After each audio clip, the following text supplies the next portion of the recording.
What is going on, everyone? Welcome to the Poke Office. My name is Colin. Today's video is all about what I would do if I was just to get started in Pokemon investing right today.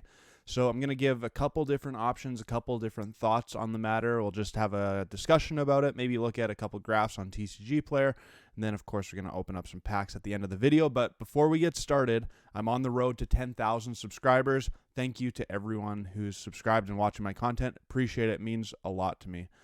There's going to be lots of giveaways going on for 10K, but the first one I'm ready to announce is these bad boys right here. So this is from the Japanese Classic Collection, the Voltorb Gem Mint 10, followed by the Electrode Gem Mint 10. One lucky subscriber going to be winning both of these Gem Mint 10 PSA cards. Okay, so if you want to be entered to win all the giveaways, including those two PSA cards, here's what you got to do. Number 1, subscribe to the channel with bell notifications on. Number 2, hit the like button on this video, plus every new video that comes out until 10K. Plus, you should just do that on every video. I'd appreciate it a lot. And number 3, leave a comment either telling me other giveaways that you think would be really cool for 10K, or what you would do if you started investing in Pokemon right now. So let's get into it. Number 1, I thought we'd talk a little bit about singles and like PSA cards and whatnot. And here's my kind of brief overview of the matter. I think collecting singles and collecting PSA cards or graded cards, having a binder full of cards, I don't know necessarily that it's a great investment. I think it's a really cool collection that could potentially end up being an investment, but if I'm actually looking to invest my money, singles is not going to be the avenue I'm going to go.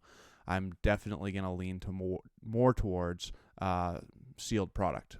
However, that being said, I think there's a play to buy up some PSA graded cards and wait for them to rise in price a little bit. Like right now, we're in a little bit of a downward turn, one of the ebbs and flows of Pokemon as it goes up and down, I think.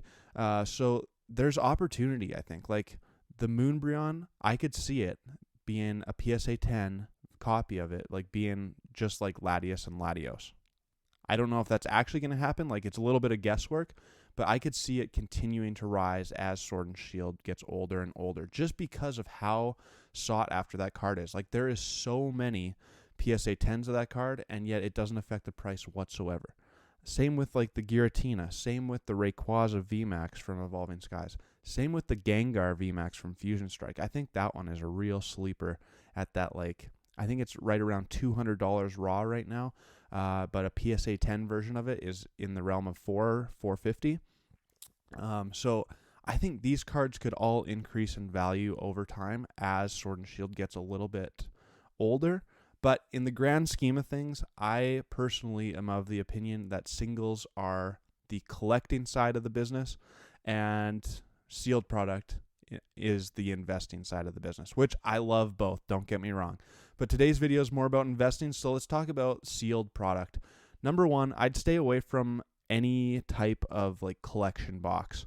There's a few good collection boxes out there, but I think the biggest piece of the puzzle when we're talking about sealed investing is that you need to think about what is resellable. So I personally believe that booster boxes are the most resellable. Elite trainer boxes are probably somewhat resellable.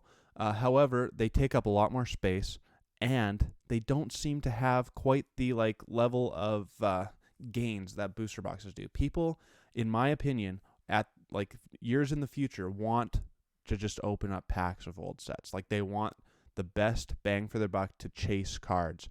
And I think that booster boxes are going to do the trick. The other thing that I would say at like this really high top level view is the sealed blisters or the sealed sleeved booster packs is what I'm trying to say. Like a box or a case of those would also be a good investment, because you just, like, a box comes with 144. That's pretty good. Like you're getting lots of chances at opening the packs.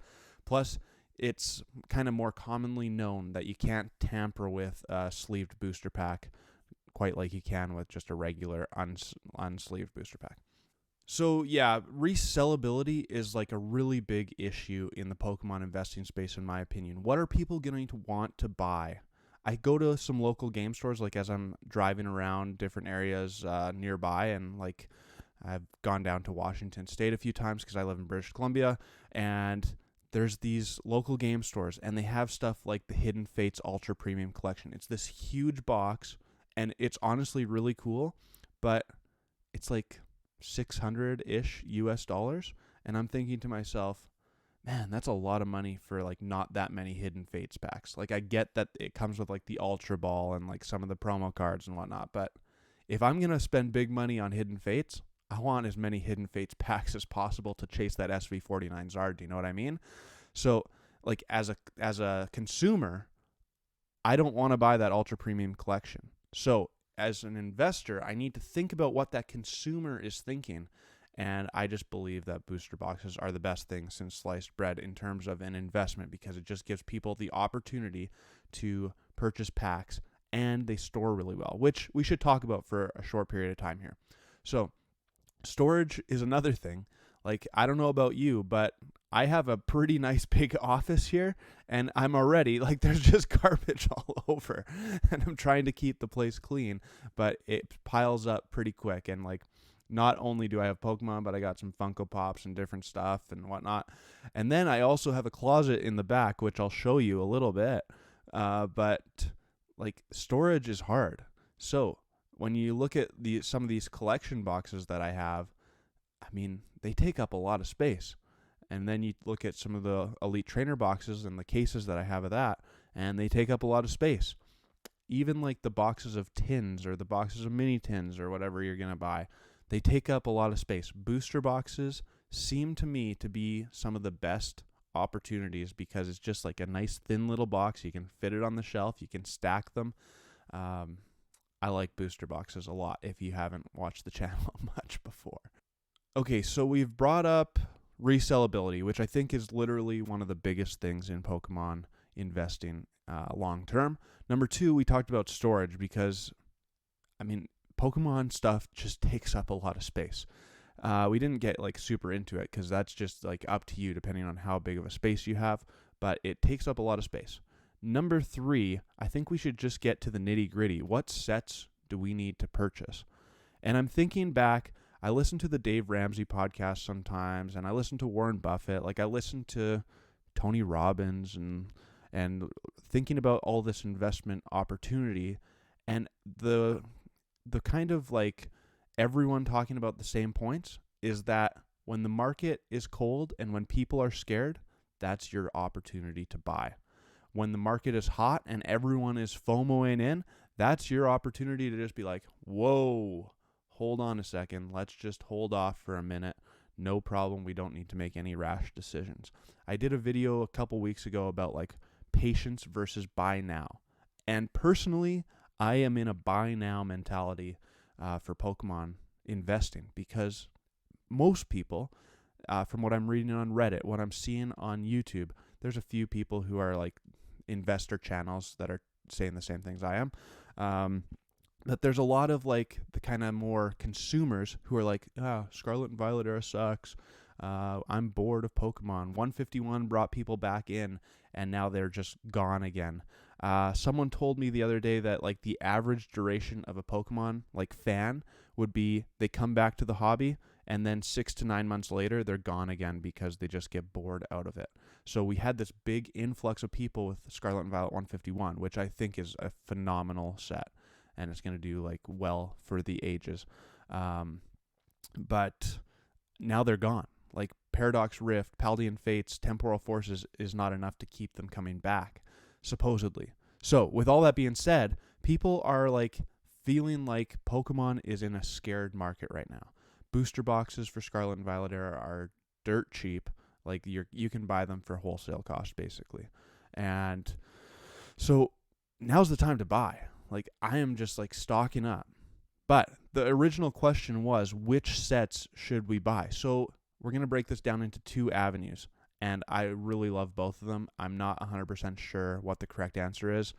So I'm kind of trying to dip my feet into both, which maybe is not the best idea, but that's what I'm trying to do. So the first avenue is Sword and Shield is already phasing out. Lots of the sets are like phasing out of the actual TCG game. They're kind of moving outside of that reprint window, and they already have that like 2-year age gap where we've kind of watched them stay level at like MSRP or below MSRP, and now we're starting to see them really rise in price. So here's the sets that I really like right now. Chilling Reign, I think, is fantastic. Cool Trainer Ryan opening up 1 million boxes to try and pull the Blaziken VMAX and still not getting there, I think could really manipulate the market to go up even further. It's way outside of the reprint window because it's the earliest one that I'm talking about. And there's some just great cards in it, like the Blaziken, like the Galarian Moltres, like the Gold Snorlax. I love Chilling Reign. I always have. The pull rates are extremely tough, which makes it even like the chase is more real. So I could see Chilling Reign really seeing an increase. I mean, it's already seen an increase as I'm recording this video. Number 2, Fusion Strike. And depending on where you live, apparently Fusion Strike is still readily available. Where I live, Fusion Strike not readily available whatsoever. It's already spiking big time. I personally like Chilling Reign better than Fusion Strike, but I think lots of people think that Fusion Strike is better than Chilling Reign. Fusion Strike has that Gengar VMAX, which Gengar has just like throughout Pokemon's whole life cycle. Gengar has been a popular one. Also has that Espeon VMAX, which also is the evolution, so that's really popular as well. So I could see Fusion Strike doing really well, which it already is. It just sold out not too long ago, like within the last 2 months on Pokemon Center. So definitely Fusion Strike is one of the boxes that I have not been able to get my hands on yet. So I'm definitely looking to add a few booster boxes of Fusion Strike to my repertoire. I did just buy 4 boxes of Chilling Reign, and I bought 2 boxes of Brilliant Stars just because it was from the same seller and I got a good deal on it. So I'm also, like the side rant here, but I'm looking for good deals. If I can kind of group a couple bundles together from the same seller and get a discount, well, I'm going to take that all day long. But side rant over. The last one that I was going to mention, I think there's still so much room for Evolving Skies to grow. So if you have a little bit more capital to put into it, Evolving Skies, I believe. So this last weekend, I opened up an Evolving Skies booster box because the community the community is amazing here at the Poke Office. They gifted me a whole bunch of stuff after I got scammed out of buying some fake booster boxes. And one of the gifts was for me to open an Evolving Skies booster box. And legitimately, it kind of hurt the team to open up something like so valuable. And my box actually had a VMAX Altart in it, and it was the Duraludon, which is just heartbreaking. Heartbreaking. But the chase is so real in Evolving Skies. There's so many good cards. There's 15, 20 cards worth $20 or more in the set. I mean, it's so good. Plus, the huge chase of Sword and Shield is that Umbreon VMAX. So I think Evolving Skies has so much room to just continue its incredible growth streak. So there's the one avenue that I'm trying to get in. So I think I have 5 Chilling Reign booster boxes and 5 Evolving Skies booster boxes in kind of like my inventory. So they're just going to sit there sealed for a while. However, I don't have much Fusion Strike. I just have the one box on display behind me right there. So definitely looking to add a few more Fusion Strike booster boxes because I think those could be around the $200 mark really quickly. I said 2 avenues, but there's actually 3. So the second one would be the later, the last 4 sets of Sword and Shield. So we're talking Brilliant Stars, Astral Radiance, Lost Origin, Silver Tempest. Now, Brilliant Stars, the oldest one of the bunch. Some people think it's overrated. I like the set quite a bit. And I think that based on what I'm seeing on TCG Player, other people like the set as well. Just, it has the Charizard. I think Charizard pumps things up regardless of what you think about that. So, Brilliant Stars, first set to introduce the Trainer Gallery and Sword and Shield. Plus it's got the Charizard. Plus it's got the Charizard Rainbow card. A pretty good set. And I think it could go to it could see an increase. However, still available on Pokemon Center. Astral Radiance kind of skipped the reprint window. So this is a sleeper set in my opinion. Didn't see a reprint to my knowledge. And it's got the Machamp. It's got one of the best trainer galleries of Sword and Shield. Maybe the best trainer gallery of Sword and Shield with that Starmie V card, the Garchomp, The Zacian is actually a beautiful card as well. So lots to like about that. And it's got some really cool, like kind of lower priced alternate arts, like the Beedrill. The Lilligaunt is a beautiful card. Then we're talking about Lost Origin, which I think is bound to do good with that Giratina and the Aerodactyl, 2 big chase cards, and then Lugia is part of Silver Tempest. So I think those 4 sets, not quite as old, so I don't know if they're like 100% out of the reprint window yet, but I would be shocked if they got reprinted. So trying to kind of boost my repertoire of those booster boxes as well. I'm not so like, I need to buy these right now. I'm not that keen, but if I see a good deal, I'm definitely going to be adding a couple to the stockpile.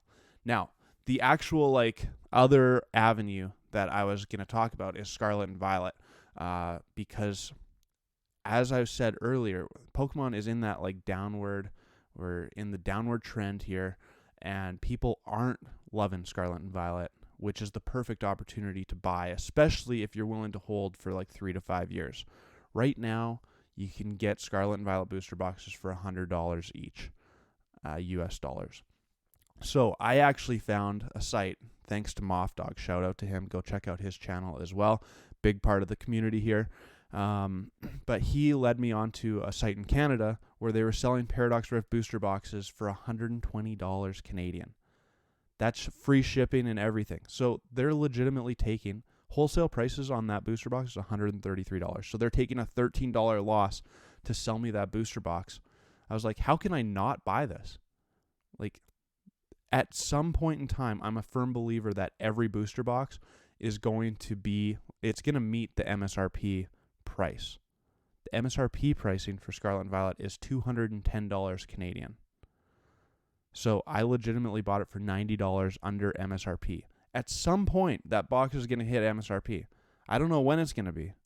It could be 10 years from now, but at some point, it's going to sell for MSRP. I'm a firm believer of it. So I was like, I can't pass up this deal. It's too good. It is too good. And there's deals like that all around right now with Scarlet and Violet era. So this is where your decision comes into play. If you're starting Pokemon investing right now, you have nothing. How much money do you have to play with? If you want like some good 5 to 10 year investments, I mean, Scarlet and Violet is it.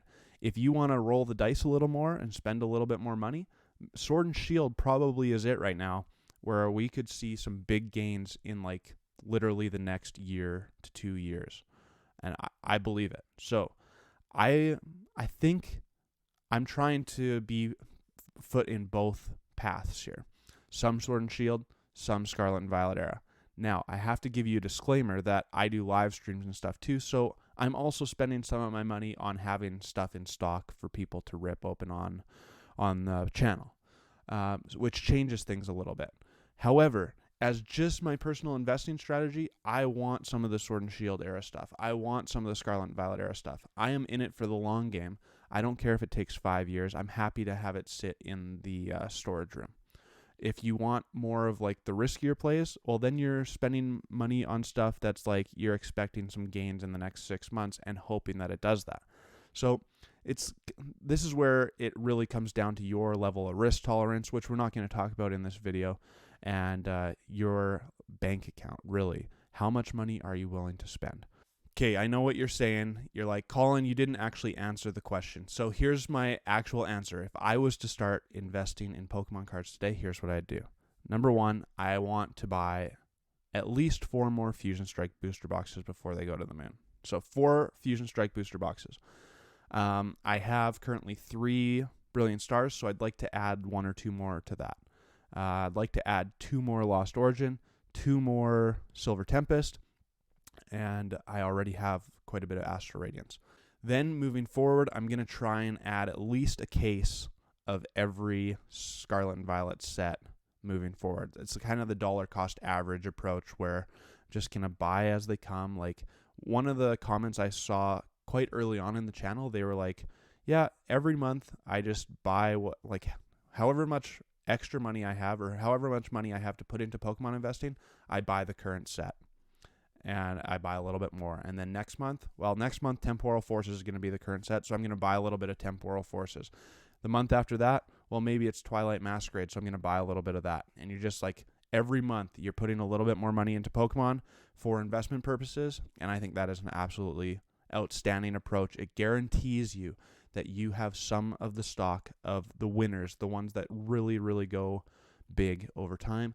You're also going to get some of the medium ones and the ones that don't do so well, but that average is going to beat like the chasing the valleys and the peaks more often than not, in my opinion. So that's my answer. 4 Fusion Strike boxes, and then just keep buying the new sets as well. Probably a couple more Lost Origin boxes as well. So that's where I'm at. Now we got to rip into some packs, because this channel is about collecting and investing. So we open up packs at the end of every video. It's just part of the journey. I love it. Here we go. All right. Trying once again for this stinking Roaring Moon.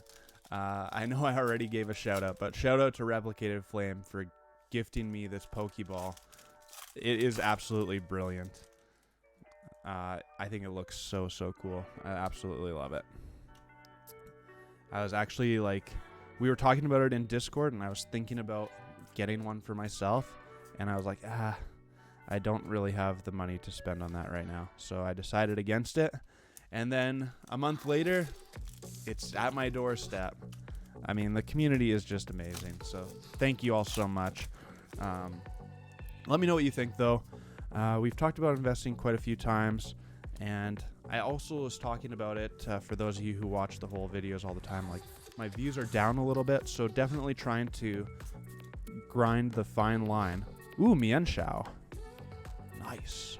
I'm trying to kind of walk the fence of, hey, I need content that gets new viewers into my queue on YouTube, and the investing ones tend to do that. So I know that oftentimes, like, if you're a regular viewer, talking about similar things, but I mean, times change. Every week, maybe my thoughts are a little different, or we're talking to different people, and you know what I mean?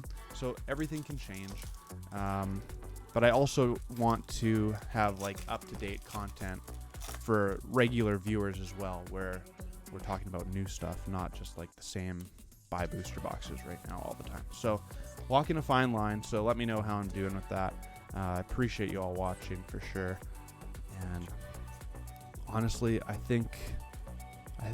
I really do believe this. Now is an absolutely amazing time to be in the Pokemon space. People are going to be, I'm almost guaranteeing it, people are going to be like, wow, I wish I had bought stuff from Scarlet and Violet era. And it's like, well, you weren't saying that during Scarlet and Violet era. It's like, wow, people were sleeping on Scarlet and Violet era. It's such a cool era. Well, people aren't loving it right now. I am loving it. So maybe that's just me, because you all know that I'm easy to please and that I'm not a critic. But do you like Miltank? I like Miltank. Honestly, I'm telling you, Scarlet and Violet era is way better than lots of people give it credit for. Now, I will say that Fusion Strike, Chilling Reign, and Evolving Skies, I think they're going to have some serious growth over the next, like, by the end of 2024, Sword and Shield era, Chilling Reign, Evolving Skies, and Fusion Strike, I think they're going to be doing really, really well. So if you can get your hands on some of that, I think you're not going to be disappointed. Man, I have had some cold hands lately here. Started off really good on the live stream this weekend, opening up different stuff, and lately on my videos, though, not pulling much of anything. It's brutal.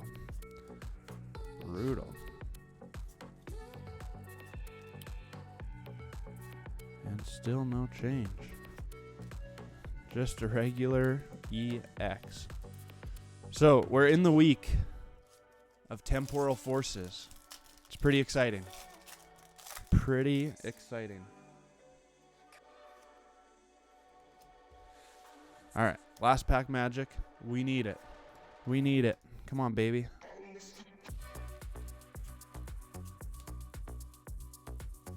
Nothing. Ugh. Only 2 hits. 1 illustration rare, which is a nice one, but yikes. That's going to do it for me at the Poke Office. Hope you enjoyed the video. Let me know what you think for sure. And get your comments in, get the like button hit, and make sure you're subscribed to the channel to be entered to win all the giveaways that are coming for 10,000 subscribers at the Poke Office. I appreciate you all so much. Till my next video. Peace!